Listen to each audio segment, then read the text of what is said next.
तो पिछले एपिसोड में जियांग नाम का लड़का सियाओ से मिलने के लिए आया था और उससे कहने लगा था कि तुम टैन्यू को छोड़कर मेरे साथ में चलो, लेकिन इस पर सियाओ उसे मना करते हुए तुरंत यहाँ से चले जाने के लिए कहती है। लेकिन इसके बाद भी हम देखते हैं कि वे सभी उसकी बात मानने के लिए रेडी नहीं होते और फिर जियांग के साथ वाला एक लड़का सियाओ से कहता है कि तुम हमारे सीनियर जियांग को फॉलो करो। जिसके बाद हम देखते हैं कि इसकी ऐसी बात सुनकर सियाओ इसके ऊपर और भी ज्यादा गुस्सा हो जाती है। तब इस पर वो लड़का उससे कहता है कि वैसे भी तो टैन्यू ने होली सोल डिवीजन, बीस्ट सोल डिवीजन और 5 सोल डिवीजन के बहुत सारे स्टूडेंट को मार दिया है, जिसके वजह से मुझे लगता है कि इन तीनों डिवीजन के स्टूडेंट उसे मार देंगे और इसीलिए मैं भी चाहता हूँ कि तुम टैन्यू से दूर रहो, नहीं तो फिर इसके वजह से तुम भी इसमें फंस जाओगी। तब ऐसी बात सुनकर सियाओ जियांग से कहती है कि अगर तुम्हारे ग्रैंडफादर हमारे फेरी गेट वेपन डिवीजन के चीफ हैं, तो क्या इसके वजह से तुम्हें लगता है कि तुम यहाँ के किसी भी रूल को ब्रेक कर दोगे। अब इसी तरह से हम देखते हैं कि जियान भी जियांग और उसके लोगों के ऊपर काफी गुस्सा हो जाती है और फिर इनको जल्दी से यहाँ से चले जाने के लिए कहती है। लेकिन इसके बाद भी हम देखते हैं कि वे इनका बात मानने के लिए रेडी नहीं होते और फिर वे हंसते हुए इनका मजाक उड़ाना शुरू कर देते हैं। लेकिन तभी इसी वक्त हम देखते हैं कि टैन्यू भी यहाँ पर आ जाता है, जो कि जियांग से कहता है कि तुम तो मुझे ही खोज रहे हो और फिर उससे पूछता है कि आखिरकार तुम्हारी प्रॉब्लम क्या है। लेकिन तभी हम देखते हैं कि सियाओ इसे किसी भी प्रॉब्लम में नहीं डालना चाहती थी, इसीलिए वो टैन्यू से कहती है कि तुम्हें इनके साथ में बहस करने की कोई भी जरूरत नहीं है, इसीलिए चलो अब हम यहाँ से चलते हैं। लेकिन तभी हम देखते हैं कि जियांग टैन्यू के ऊपर गुस्सा हो जाता है और फिर उससे कहता है कि सियाओ को तो मैं चाहता हूँ और इसीलिए तुम्हारे लिए अच्छा होगा कि तुम यहाँ से चले जाओ। अब इस तरह से हम देखते हैं कि यहाँ की सिचुएशन धीरे धीरे बिगड़ने लगती है, जिसके बाद जियांग टैन्यू से कहता है कि मैं तुम्हारे साथ में एक चैलेंज करना चाहता हूँ, जिसके दौरान मैं तुम्हारे सामने यहीं पर खड़ा रहूंगा और इसीलिए अगर तुमने मेरे ऊपर अटैक करके मुझे यहाँ से थोड़ा सा भी मूव कर दिया तो फिर उसके बाद से मैं हमेशा के लिए सियाओ से दूर हो जाऊंगा। लेकिन अगर तुम इस चैलेंज में हार गए तो तुम्हें सबके सामने मुझे सलामी देनी होगी और इसके अलावा तुम्हें मुझे ग्रैंडपा कहना होगा। इसी के साथ वो उससे कहता है कि मैं तुम्हारे हाथ को भी काट दूंगा और फिर उसके बाद से तुम्हें हमेशा के लिए सियाओ से दूर चले जाना होगा। इसके बाद वो उससे कहने लगता है कि अगर तुम्हें इस बात से डर है तो मैं इसके लिए तुम्हें फोर्स नहीं करूंगा और इसीलिए अगर तुम यहाँ से जाना चाहते हो तो जा सकते हो। लेकिन इसके बाद भी हम देखते हैं कि टैन्यू को इसके बारे में कोई भी चिंता नहीं होती और वो इसके साथ में इस चैलेंज के लिए रेडी भी हो जाता है। लेकिन तभी हम देखते हैं कि बाकी लोग टैन्यू को ऐसा करने से रोकने लगते हैं और फिर वो टैन्यू से कहती है कि जियांग तो असल में सोल रिफाइनरी के लेवल 9 में है, इसके अलावा उसके साथ वाले बाकी लोग भी लेवल 8 में हैं। जिसके बाद हम देखते हैं कि हुआंगफू भी टैन्यू को ऐसा करने से मना करने लगा था और उसे समझाता है कि तुम्हें इसके लिए इतनी लापरवाही नहीं करनी चाहिए। लेकिन इसके बाद भी हम देखते हैं कि टैन्यू जियांग के चैलेंज को एक्सेप्ट करना चाहता था और फिर वो इनसे कहता है कि तुम मेरे ऊपर यकीन करो। तभी उसकी ऐसी बात सुनकर सियाओ भी उसे रोकने के लिए जाती है, लेकिन इस पर मिंगई उससे कहती है कि तुम टैन्यू को मत रोको और फिर उसे समझाती है कि तुम टैन्यू के ऊपर यकीन रखो।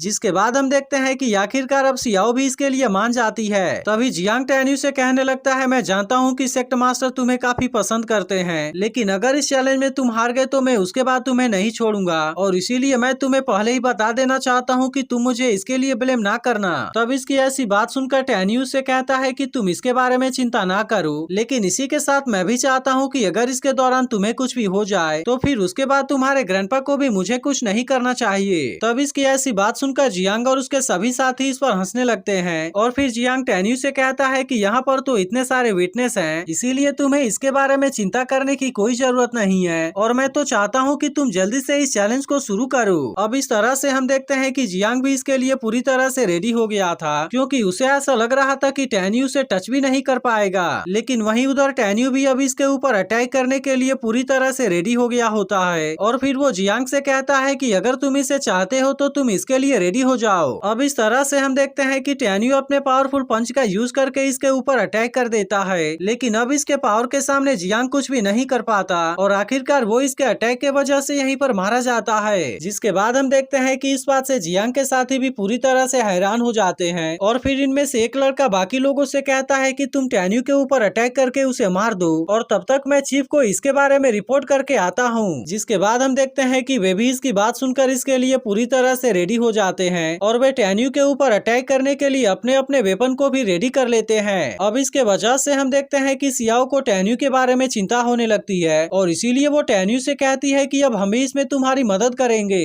लेकिन इस पर टैन्यू कहता है कि तुम लोगों को इसमें कुछ भी करने की जरूरत नहीं है, क्योंकि इनके लिए मैं तो अकेला ही काफी हूँ और इसीलिए तुम सभी केवल रिलैक्स होकर इसे देखते जाओ। इसके बाद हम देखते हैं कि जियांग के तीनों लोग टैन्यू के ऊपर अटैक करने की कोशिश करते हैं, लेकिन असल में कोई भी इसके सामने कुछ भी नहीं कर पाता और टैन्यू इनके अटैक से खुद को बहुत ही आसानी से बचा लेता है। लेकिन अब इसी के साथ हम देखते हैं कि उसने भी इनके ऊपर अटैक करने के लिए अपने तलवार को बाहर निकाल लिया था और फिर उनसे कहता है कि अगर तुम भी यहाँ पर मरना ही चाहते हो तो फिर मैं तुम्हारे इस विश को पूरा जरूर करूंगा। अब इतनी बात कहने के तुरंत बाद ही वो इनके ऊपर अटैक कर देता है और इस तरह से उसने पलक झपकते ही इन तीनों को यहाँ पर मार दिया था। लेकिन अब इसके वजह से हम देखते हैं कि सियाओ काफी परेशान हो जाती है और फिर वो टैन्यू से कहती है कि अब तो इसके बारे में जानकर मेरी चीफ भी यहाँ पर आने वाली है और इसीलिए मुझे भी समझ में नहीं आ रहा कि आखिरकार हम इसके बारे में क्या करें। इसके बाद वो टैन्यू से कहने लगती है कि तुम मिंगई को लेकर तुरंत यहाँ से चले जाओ क्योंकि मैं तुम्हें यहाँ पर किसी भी प्रॉब्लम में नहीं देखना चाहती। तभी रोक्सी भी टैन्यू से कहने लगती है कि जो चीफ हमें उस समय 4 स्किल कंपटीशन में लेकर गए थे वे असल में अब यहाँ से होली गेट में एंटर कर चुके हैं और इसीलिए फेरी गेट के वेपन डिवीजन का नया चीफ फेंग केंगहाई बना है। इसी के साथ वही से बताती है कि उसका बैकग्राउंड भी काफी पावरफुल है, इसीलिए मुझे भी लगता है कि तुम्हें अब इसके बारे में कोई भी लापरवाही नहीं करनी चाहिए और मैं भी चाहती हूँ कि तुम मिंगई के साथ में तुरंत यहाँ से चले जाओ। लेकिन इसके बाद भी हम देखते हैं कि टैन्यू इनकी बात मानने के लिए रेडी नहीं होता और फिर वो इनसे कहता है कि तुम्हें मेरे बारे में इतना चिंता करने की जरूरत नहीं है क्योंकि मैं भी देखना चाहता हूँ कि आखिरकार फेंग केंगहाई मेरा क्या कर पाता है। तभी इसकी ऐसी बात सुनकर इसमें से एक लड़का कहता है कि तुम्हारी प्रॉब्लम मेरी भी प्रॉब्लम है, इसीलिए मैं इसके बारे में गवाही दूंगा कि आखिरकार जियांग ने यहाँ पर क्या किया और इसके वजह से वो मरना ही डिजर्व करता है। जिसके बाद हम देखते हैं कि इसकी बात सुनकर बाकी लोग भी टैन्यू की मदद करने के लिए रेडी होने लगते हैं और वे भी उससे कहने लगते हैं कि हम भी तुम्हारे साथ में हैं। लेकिन असल में टैन्यू किसी को भी इसमें इन्वॉल्व नहीं करना चाहता था, इसीलिए वो इनसे कहता है कि तुम्हें इसके बारे में इतना परेशान होने की जरूरत नहीं है। इसके अलावा मैं तुम्हारे सभी अच्छे इंटेंशन को याद रखूंगा, लेकिन मैं चाहता हूँ कि तुम में से कोई भी इसमें इन्वॉल्व ना हो और इसीलिए मैं चाहता हूँ कि तुम सभी एटर्नल वैली में चले जाओ, जबकि मैं इस मैटर को खुद ही हैंडल कर लूंगा। लेकिन इसके बाद भी हम देखते हैं कि कोई भी इसे यहाँ पर अकेले छोड़कर नहीं जाना चाहता था, इसीलिए हुआंगफू टैन्यू से कहता है कि हम तो एटर्नल लैंड में तुम्हारे साथ में लाइफ एंड डेथ के लिए फाइट कर चुके हैं, इसके अलावा तुम तो हमारे सेवियर भी हो और इसीलिए हम भी इसके लिए शांत नहीं रहेंगे। तब इसकी ऐसी बात सुनकर टैन्यू से कहता है कि मैं तुम्हारे फीलिंग को समझता हूँ, लेकिन क्योंकि हम लाइफ एंड डेथ के सिचुएशन में कॉमरेड्स रह चुके हैं, इसके बाद भी मैं तुम्हें इसमें इन्वॉल्व नहीं कर सकता क्योंकि अगर फेंग केंगहाई ने मेरे ऊपर अटैक करने का कोशिश किया तो मैं किसी तरह से अपने आप को बचा लूंगा, लेकिन अगर उसने तुम्हारे ऊपर भी अटैक कर दिया तो तुम इसके बारे में क्या कर पाओगे। जिसके बाद हम देखते हैं कि इसके बारे में सुनकर वे सभी काफी परेशान हो जाते हैं और अब कोई भी इसके बारे में उससे कुछ नहीं बोल पाता।